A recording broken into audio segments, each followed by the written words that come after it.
إن المسلمين والمسلمات والمؤمنين والمؤمنات والقانتين والقانتات والصادقين والصادقات والصابرين والصابرات والخاشعين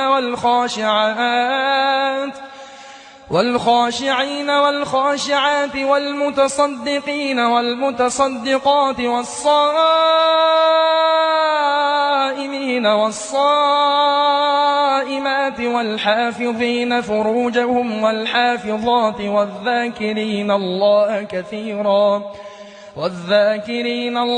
كثيرا والذاكرات أعد الله لهم مغفرة وأجرا عظيما.